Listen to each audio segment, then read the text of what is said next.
Shalom, shalom, excellent peuple de Dieu du partout dans le monde. C'est encore moi, votre serviteur, le révérend Paul-Richard Pandi. Merci de vous abonner à notre chaîne. Merci de partager et de liker. Et surtout de commenter. Voilà, nous sommes en direct de Kinshasa. Et nous voulons, dans votre émission Délivrance profonde, passer en revue la signification prophétique des nombres dans nos rêves. Mais avant d'entrer dans le vif du sujet, j'ai avec moi quelques livres que j'aimerais vous présenter. Le premier livre, c'est les 7 insectes nuisibles dans nos rêves. Je parle de certains insectes qui apparaissent la nuit, comme le cancréla. Vous voyez, dans votre maison, c'est rempli de cancréla. Vous voyez dans votre maison des moustiques. Vous voyez dans votre tête des poux. Qu'est-ce que ça veut dire et comment il faut prier par rapport à ces différents rêves. 10 rêves le plus fréquents du corps humain. C'est un livre très intéressant. Je parle par exemple de la nudité, des cheveux, du sang. Il y en a qui saignent dans les rêves, mais qu'est-ce que ça veut dire et comment prier par rapport à cela. Donc vraiment, c'est un livre que je vous recommande. Sortir de prison des sorcelleries. Les sorciers, dans leur stratégie, pour nous combattre, ils aiment nous emprisonner. Comment détecter la prison de sorcellerie et comment il faut prier pour sortir. C'est dans ces livres. J'ai parlé de la prison des célibats, j'ai parlé de la prison de pauvreté, la prison des maladies et des chèques, et aussi comment il faut prier. Donc c'est un livre très intéressant que je vous recommande. 10 lieux fréquents et dangereux dans nos rêves. 10 objets fréquents dans nos rêves. Je parle de l'argent, du téléphone, quelles sont les interprétations prophétiques et comment il faut prier par rapport à ces objets-là. Les rêves contiennent des messages. Donc il est très important que nous puissions décoder les messages de nos rêves et prier. Donc si vous êtes intéressé par ces livres, ils sont disponibles en version PDF, mais aussi en version papier. Écrivez-moi à mon numéro de contact, comme ça je vous dirai comment recevoir le paquet de ces 5 livres et on pourra vous envoyer soit par PDF ou soit par version papier à votre boîte email ou à votre boîte postale. Voilà. Père, nous sommes à tes pieds, nous voulons partager ta parole. Ta parole est une lumière. Éclaire-nous par ta parole. Enseigne-nous par ta parole. Que l'homme disparaisse et que toi tu sois vu. Au nom de Jésus-Christ. Amen. Voilà. Les nombres et leur signification prophétique. Job 33, le verset 14 à 18.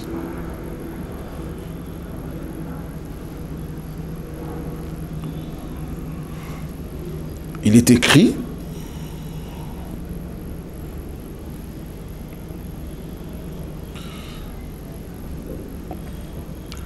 Dieu parle, cependant, tantôt d'une manière, tantôt d'une autre, et l'on n'y prend point garde. Il parle par des songes, par des visions nocturnes, quand les hommes sont livrés à un profond sommeil, quand ils sont endormis sur leurs couches. Alors, il leur donne des avertissements et met les sots à ses instructions, afin de détourner l'homme du mal et de le préserver de l'orgueil, afin de garantir son âme de la fosse et sa vie du coup des glaives. Si on était attentif à nos rêves, il y a beaucoup de choses qu'on aurait évitées. Les rêves ne sont pas des rêves. Les rêves contiennent des messages.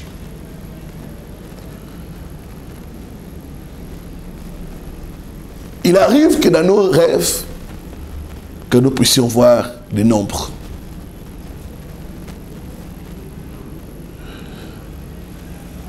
Quelle interprétation nous pouvons donner? Nous savons mieux que la numérotation commence de 0 à 9. Les autres sont des répétitions.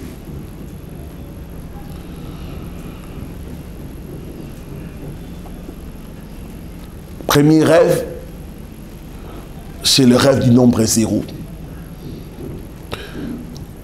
0 est symbole du vide. La Bible dit au commencement, la terre était informe et vide. Ça veut dire que la terre ne contenait rien. Si tu veux par exemple commencer une affaire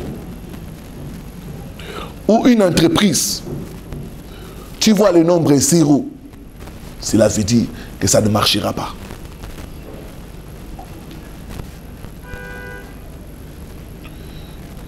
Zéro est aussi le nombre du pardon.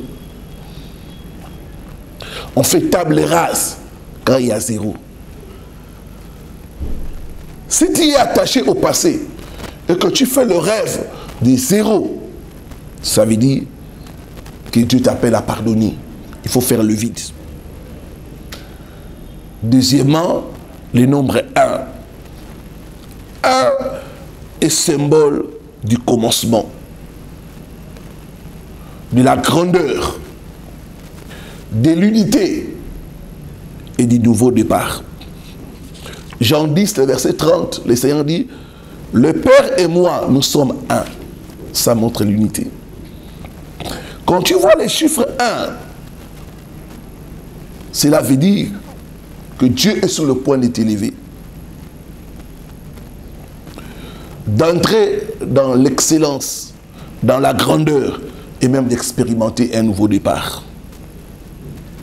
Quand tu pries pour ta famille ou même tes affaires, tu vois les chiffres 1, ça veut dire que tu dois rechercher l'unité.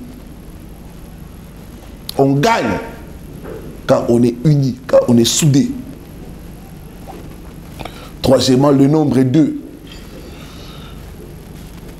J'aime beaucoup ce nombre, parce que le nombre 2 est signe de la confirmation, de l'accord, du témoignage. Il est écrit, si deux s'accordent pour demander une chose, il leur sera donné. Il est écrit les témoins des deux.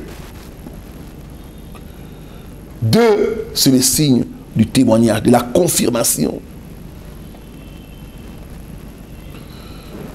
Ça peut être une révélation, ça peut être une vision, même une image mentale. Des hommes peuvent-ils marcher ensemble s'ils ne s'accordent pas? Dans Genèse 41, Pharaon a vu 2 fois la vision et Joseph a dit, certainement cette chose est arrêtée, c'est comme ça.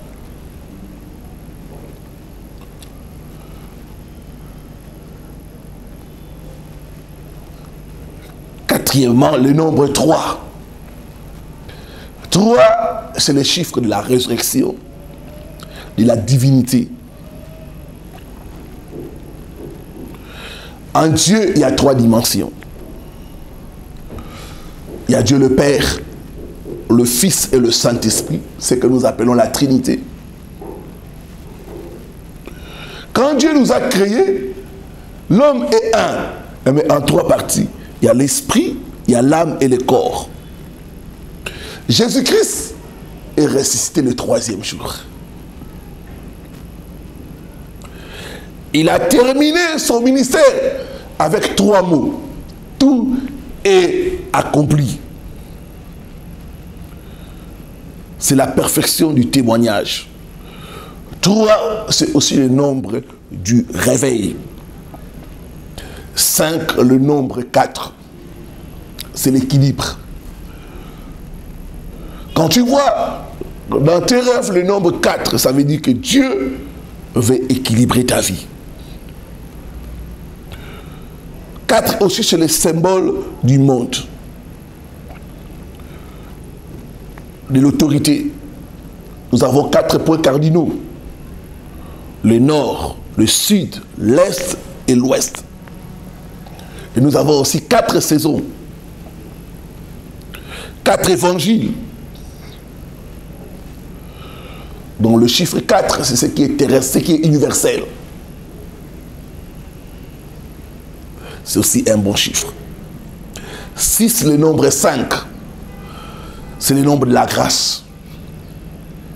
Ça veut dire que Dieu veut te faire grâce et miséricorde. L'homme à la piscine de Bethesda.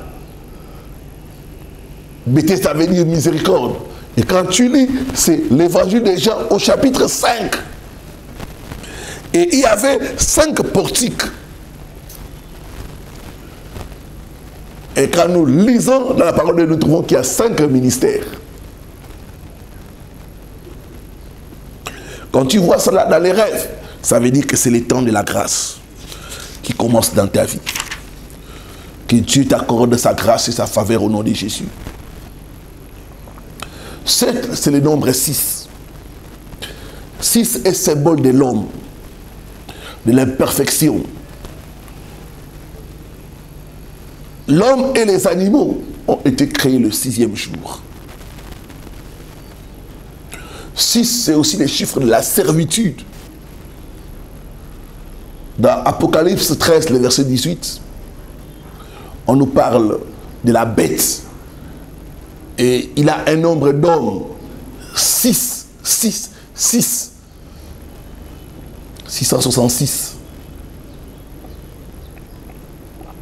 Donc c'est un mauvais chiffre. Le nombre 7, c'est un nombre prophétique.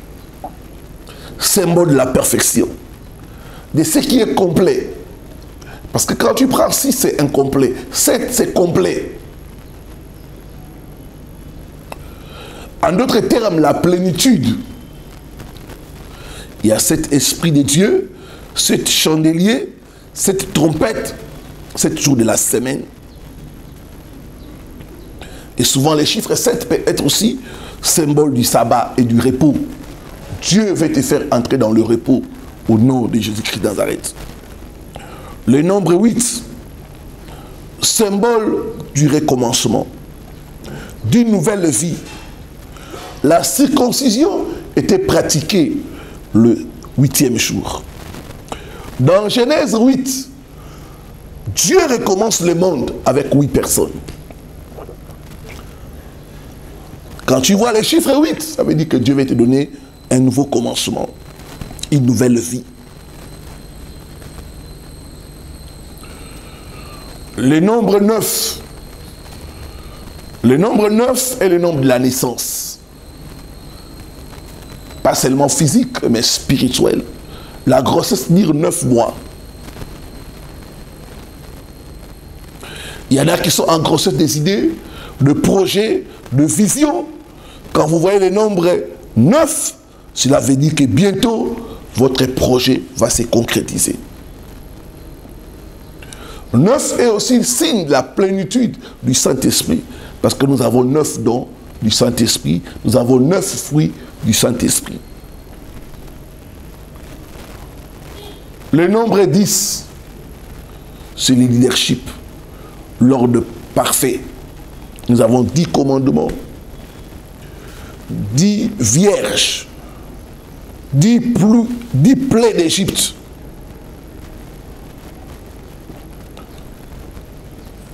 Quand tu vois les chiffres 10, ça veut dire que Dieu veut te promouvoir, mettre de l'ordre dans ta vie. Le nombre 11, c'est le symbole de porte ouverte. Dieu veut ouvrir les portes de bénédiction dans ta vie. 11, c'est aussi le nombre de l'éveil spirituel. Ça veut dire que Dieu veut ouvrir tes cieux spirituels. Le nombre 12, c'est le symbole de l'élection. On parle des 12 tribus d'Israël. On parle des 12 apôtres. Donc c'est les élus du Seigneur. 12, c'est les chiffres de l'élection. Donc quand tu vois les chiffres 12, ça veut dire que tu es un élu de Dieu. Le nombre 40, c'est le nombre de jugements et de preuves, mais aussi de maturité. Ils ont passé 40 années dans le désert. Jésus a chaîné pendant 40 jours. Et enfin, le nombre 70. C'est la plénitude et la responsabilité. Rappelez-vous des 70 semaines ou 70 semaines de Daniel. Christ a envoyé 70 disciples pour l'aider dans sa tâche. Que Dieu bénisse sa parole. Seigneur, merci parce que ta parole c'est pour nous donner l'intelligence. Sa parole c'est pour nous éclairer. Aide-nous à avoir l'intelligence spirituelle afin de gagner les batailles. Bénis ton peuple qui nous a suivis. Au nom du Père, du Fils et du Saint-Esprit. Amen. Amen. Amen. Voilà, que Dieu te bénisse. Toi qui as été touché par cette émission, tu veux entrer en contact avec l'homme de Dieu, il y a un numéro WhatsApp, appelle-nous, nous allons t'aider et te conduire à la délivrance. Entre-temps, portez-vous bien et que Dieu vous bénisse. Shalom, shalom, shalom.